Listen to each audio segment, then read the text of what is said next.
The Knicks just took a 3-1 lead over the Celtics, and all signs point to their first conference finals appearance in 25 years.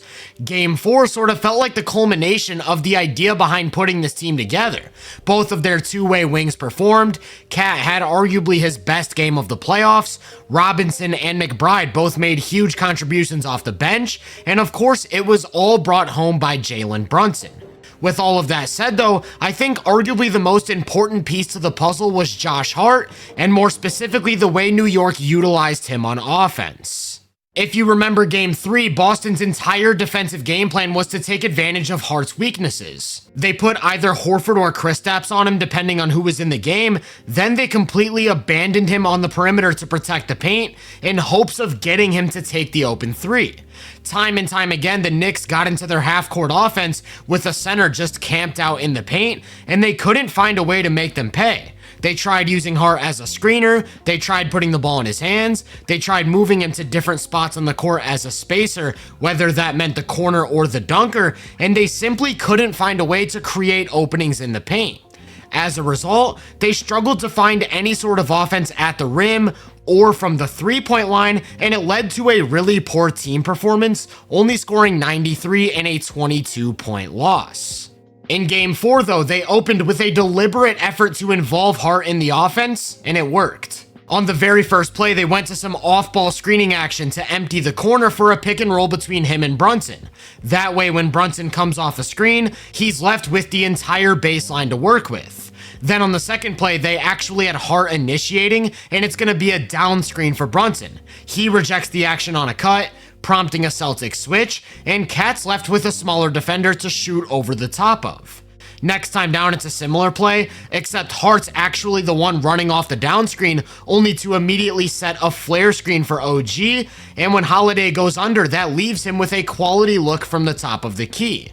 I know they haven't scored yet, but it's about the process. In 3 plays, you've gotten a wide open mid-range jumper and 2 quality threes.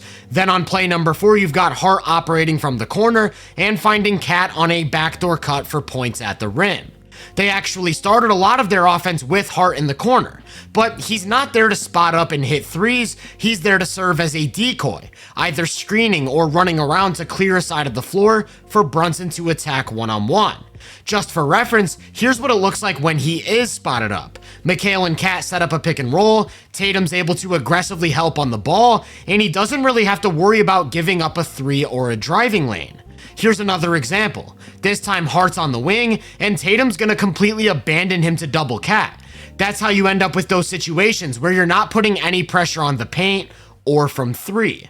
So it was imperative that they involved Hart in every action. Typically that meant using him as a high ball screener, and notice the difference when help is forced to come from somewhere else. Now you end up with Mikal Bridges taking a wide open three.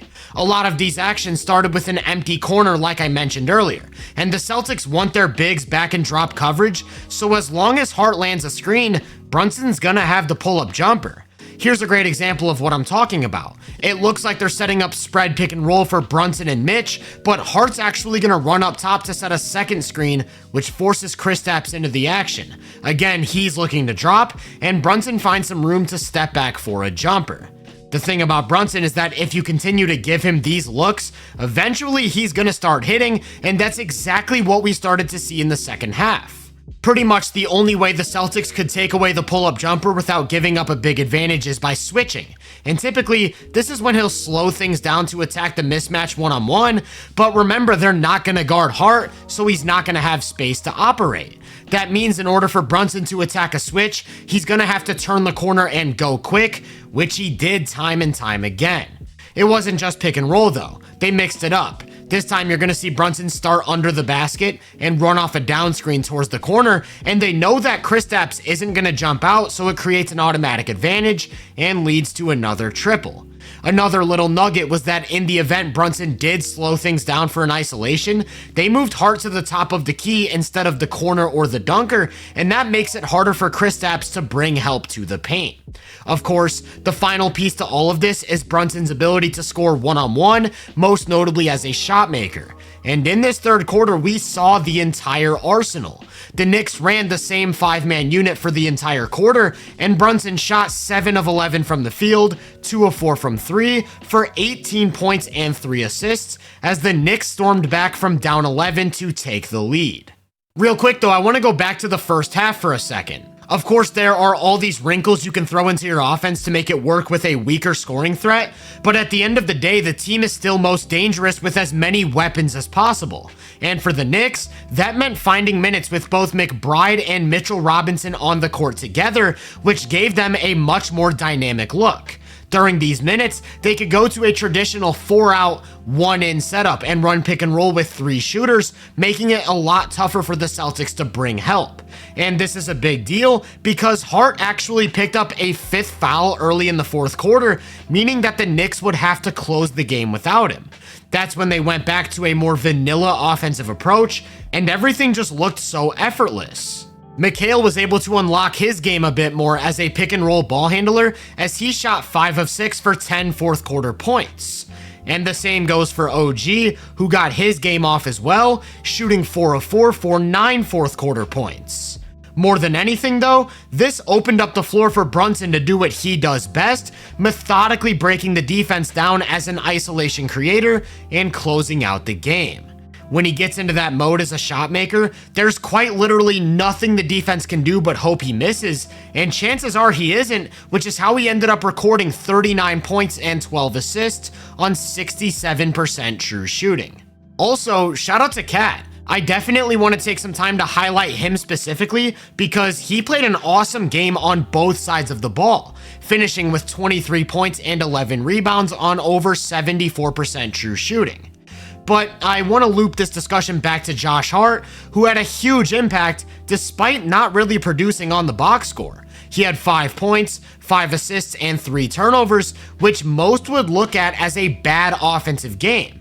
It was his utility as a screener, off-ball mover, and initiator that ultimately helped unlock the scoring of their big 4 though, and top to bottom, they just solved their biggest issue, now 1 game away from eliminating the Celtics.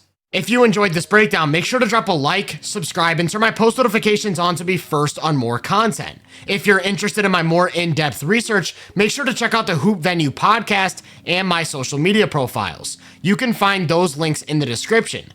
Feel free to let me know down in the comments what you think of the Knicks. As always, I hope you all have a great day, and I'll catch you guys in the next one.